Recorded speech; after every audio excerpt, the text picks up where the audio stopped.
Hello, I'm Laura Young, your host for the Torrance Fine Arts Awards, sponsored by the Torrance Fine Arts Commission. Today's guest and recipient of the Excellence in Arts Award in Music is James Davidson. Jim has not only made music his life, but has been sharing his talent with Torrance youth for 34 years through his involvement with the Fun Through Music program, the Imperial Dance Band, the Torrance Youth Band, and the Torrance Unified School District. Thank you for being with us today, Jim. It's my pleasure, indeed. How did you first get started in music? Well, my career as a music teacher, some 39 years long now, started rather interestingly with a $10 drum.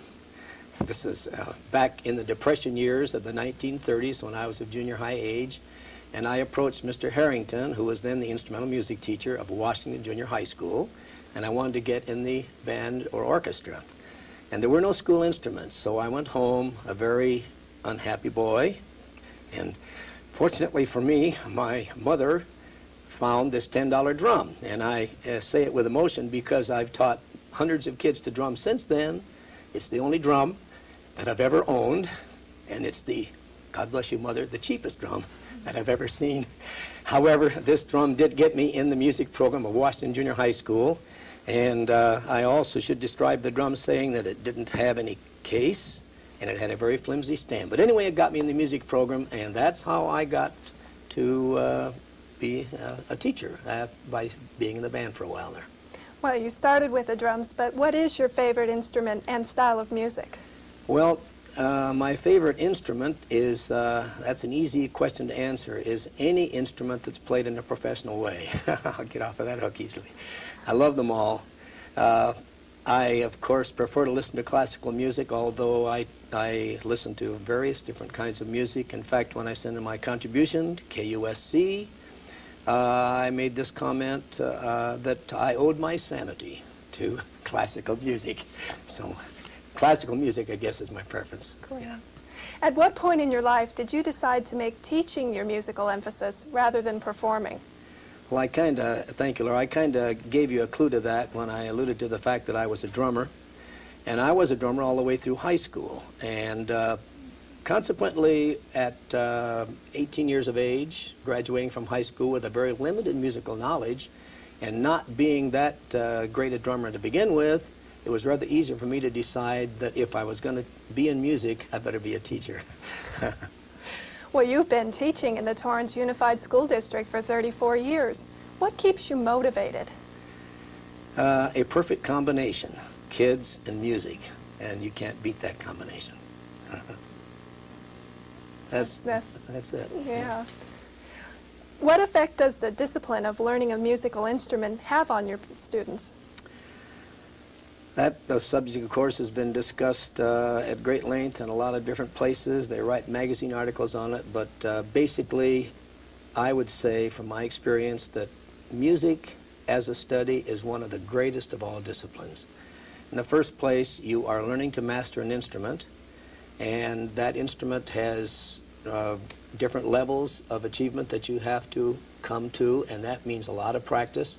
And you come up against a lot of hurdles, you come up against some tough places, and you can't stop, you have to keep going. And I think basically just the discipline of having to acquire that skill on that instrument is in itself a wonderful contribution to your discipline. Plus the fact that when you belong to groups, loyalty is a #1 factor. You're expected to be there when the group performs. You're expected to contribute the morale that is necessary for a good group, and there are many different things that go into what it takes to make a good musician. Well, do the students who play instruments tend to do well academically? Well, I can share an interesting statistic with you there, and this is not isolated. This happens year after year. Last year I had 42 sixth graders in my Lynn Middle School band. 67% of those kids were on the principal's honor roll, which is 3.5 or better. I had just 12 seventh graders. Of the 12, 93% were on the principal's honor roll. I did have 30 eighth graders, and I had 46% of those eighth graders on the principal's honor roll. We're talking about 3.5 or better. And so you can see, Laura, that a music teacher's a lucky guy, because you get the kids that are really, number one, they love their music, they love the subject, they come to you because they want to come, but they have also indicated that they have some academic interest too. And those statistics kind of bear that out, and that's year after year. Well, those are very impressive statistics. Based on your years of teaching, Jim, what do you feel are the most important character traits necessary for becoming a successful musician? Very good question. Number one, there are three basic components or ingredients that go into a great musical career. One is being smart. Let's face it. The smarter you are, I don't care what it is, the better, right? As witness Leonard Bernstein, and on and on. In addition to being as smart as you can be, and those of us that aren't as smart as some of these other people, we have to use what we have to the best of our ability. In addition to that, you have to have a sense of pitch, because we're talking about the subject of music. There are people who are born with perfect pitch. I've known a few of those in my career, and they're far and few between, but it's something you have to be born with. However, most of us have what we call an educated ear. And to the extent that you can educate your ear and use it, that's an asset. Plus the fact you must have a sense of rhythm, and you must have a great sense of rhythm. Those three ingredients, but the most important of all is that you have to have the desire to practice.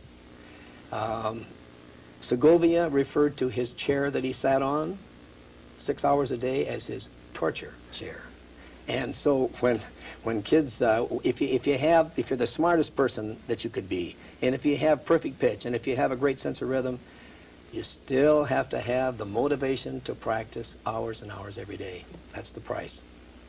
Well, how much credit do you allow yourself when one of your former students is successful? In this case, I'm going to have to pull out of my pocket a letter that I got from one of my students. But before I do, I'm going to ask you, Laura, to do something that I started years ago with, not too many years ago, a few years ago, with all of my students. So would you please do what I'm doing? Would you do what I'm doing, please? Repeat after me. Best teacher. Best teacher I'll ever have. I'll ever have. And as you can see, you're pointing to yourself. To answer your question, you take very little credit for what is accomplished in the life, but teachers have to be there. And here's a good case in point. Here's a young man whose name is Tommy Bopple. He's not so young anymore. I guess he's around 30. But this is an unsolicited letter that came in the month of June in 1981. Dear Mr. and Mrs. Davidson, I'm glad he included my wife. Yes, I'm still around. I'm now in my last years of a great 19-year educational marathon. It would have been shorter, but a certain Mr. D, band leader and motivator extraordinaire, put me to the trombone. Miss Lukas, that's his piano teacher, and of course that ukulele gig. And the rest is, well, history, a belated thanks. He was graduating from UCLA at the time.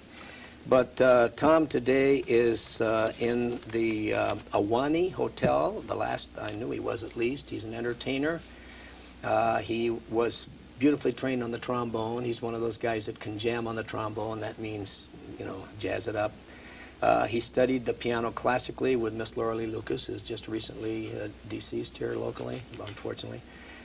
He played very wonderful classical piano, but his way to make a living for pleasure is to sit at the piano and play all different kinds of music, which he can do very well, sing and tell jokes, I suppose, and whatever, anyway.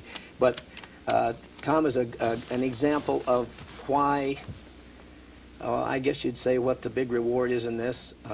I think Tom was in the 5th grade when I started him on the trombone. Now, if you were to say, why did I start him on the trombone? Because I needed trombones. It's as simple as that. A lot of times the kids play instruments because they are needed to make a broad instrumentation base for the band or orchestra. So you taught kids into playing those instruments. So, you know, when I started Tom on the trombone, he couldn't even reach 6th position, let alone 7th. But the outcome was good anyway. I'm proud of Tom and glad I had any part whatsoever in his life, musically speaking. That's great, Jim. We're going to take a break now, and when we return, we'll talk more with our guest, James Davidson, on his involvement with the Torrance Parks and Recreation Department. Please stay with us. Carol, some people still don't realize how space technology benefits everyone. Well, you've played a detective. Why don't you give him a clue, and I'll be your helper. Okay, partner, look at this.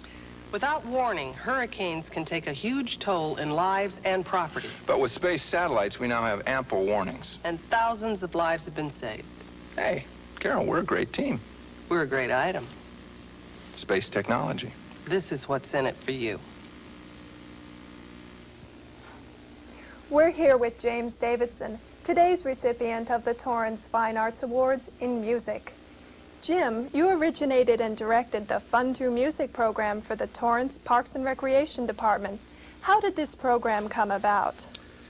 That's a very interesting question, too. I started teaching in the Torrance School District in 1955, and as you know, teachers are kind of out of work 3 months out of the year. That means in the summer, June, July, and August, or August and September. And you need to have some additional money. So I had worked in the Columbia Steel Mill one summer. I didn't like that too much. So I thought about the fact that we had all these kids playing instruments in the schools and nothing going on in the summer.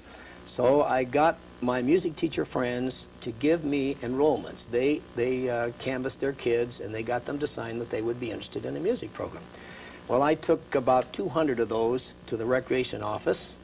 And at that time, Marilyn Jensen was number 2, and Harry Van Bellen was number 1. Marilyn looked at the enrollments, turned around, walked back in the office, and about as quick as you can walk in and out, she came back and she said, "You've got the job." And that's the way it started. Basically what it was a chance for the kids who are playing instruments 9 months out of the year to keep playing the other 3 months. And that's what Fun Through Music really got started as. Grew into a lot of other things besides that. Before the program was finished, we had trips to the Hollywood Bowl every summer where the kids got to go and have a picnic as well as watch the LA Phil rehearse. We had a party at the Plunge all by ourselves where we got to have cookies and soft drinks on the deck. And probably the thing that was the most fun for the kids was the last week of the program. We had water balloon fights. May not sound like much, but actually it took a lot of balloons to go to 5 or 6 parks and hundreds of balloons, and we would have a playing session the first half, and then the second half we would throw water balloons at each other, and that was a lot of fun. So those activities grew out of it, plus the fact that I think you've shown a picture, have you not, of the size of the group here? Have you seen that? Yeah. Well, we gave concerts. I think that's the most important thing to say. We gave a concert at the Torrance Park Band Shell, and I am proud to say that Harry Van Bellen and his wife Marge always attended, very conspicuously, and came up and congratulated us afterwards. But the Torrance Park Band Shell was not large enough. Obviously, this is a large city with lots of kids playing instruments. We spilled out onto the grass area and sometimes even down below. But the concert was the focal point for the whole thing, to play a good concert at the end of the summer. Well, it does sound like a fun program. What inspired the formation of the Imperial Dance Band? Let's see, I think I implied at the beginning of the Fun Through Music program I was looking for a job that would keep me, give me some money during the summer. Well, I guess here's a good place for me to say that after 39 years of teaching, with the exception of maybe at the most 3 years, I've had 2 jobs. I've always had 2 jobs. That's for those people who think that that teaching is a lucrative profession. I just said I've had 2 jobs most of my teaching career, at least 35 of the 39.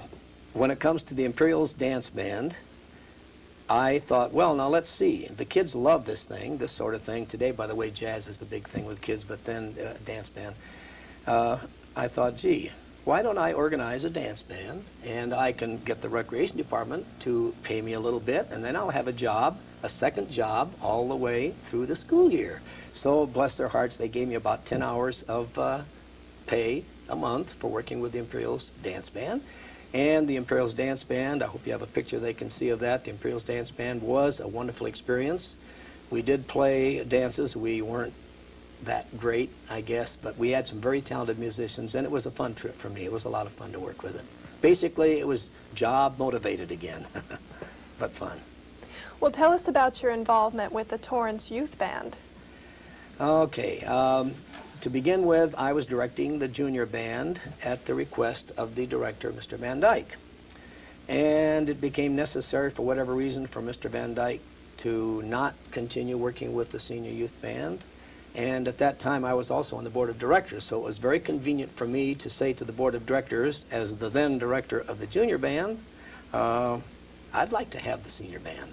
And they were nice to me, and they gave it to me. And so I spent about 10 years of my life working with the senior youth band, as well as the junior band for a while. Well, how do you handle the situation when a young person wants to play in a band, but they have little ability or are unwilling to practice?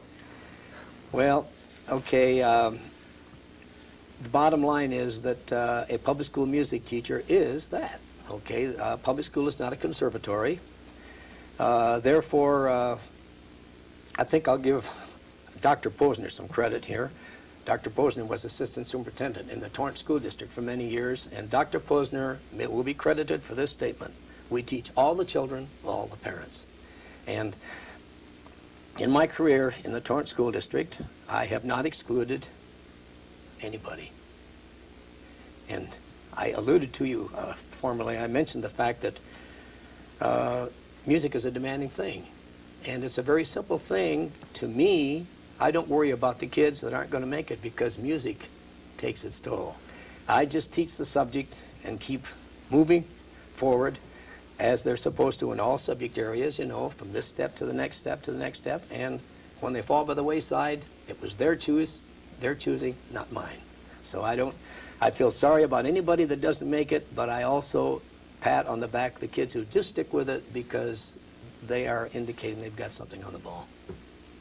I understand, Jim, that in your spare time you play percussion in the Palos Verdes Symphonic Band. Now you're getting to a real wonderful spot in my life. The PV Symphonic Band has been in existence for 25 years, and it's so called because there are 25 of the 58 musicians. 25 of the 58 musicians who live up on the hill. But when I joined the PV Symphonic Band, I thought everybody lived on the hill. And after looking at the roster of the PV Symphonic Band, I find that they come from as far away as Sylmar in San Fernando Valley. Let's see, Van Nuys, Sherman Oaks and Van Nuys. They come from all over the South Bay area. For instance, there are 7 members from Torrance there. But basically, it is an organization where, may I tell you my age? At 67 years of age, I do not feel too old for that band. You're made to feel welcome, although there are lots of younger people in the group. The bottom line is that the maestro, Richard Schwalbe, who's been the director for 17 years, puts challenging music in front of the musicians, and I want to say that the more challenging the music is, the more they love it. And so it's a great thrill to belong to that band, and I just wish that I'd joined it 15 years ago. And I would like to say also that when anybody out there in the audience, when you see a concert advertised by the PV Symphonic Band, a lot of times they're free. Take advantage of it because you'll enjoy it. It's a great organization. Well, you also have a wife, Dorothy, and 5 children. Are any of your family members involved in music? Well, I hope you're showing the picture that I was able to supply of my wife because I don't know if this is the time to talk about Dorothy. If you have another question, I'll wait. But just to refer to the music, my son Jim had 8 years on the trombone with a fine teacher. My son Dirk had 8 years on the violin. Jane gave a classical piano recital when she was a senior in high school. Debbie studied the clarinet and Margaret the saxophone. They've all had lots of music, like any music teacher a father would probably do. Today, none of them are using music as a means of life, of living, but they're all doing worthy pursuits, and I'm very proud of all of them. especially my wife. Well, I understand that your wife, Dorothy, was instrumental, please excuse the pun, in your children's education. Can you tell us about that? Oh, yeah, when it comes to Dorothy, I need to have a minute. From the time that Dorothy typed my thesis, my master's thesis in college, and put the art illustrations in the book, up to this present day, I've had a absolutely perfect, excuse me, unpaid secretary.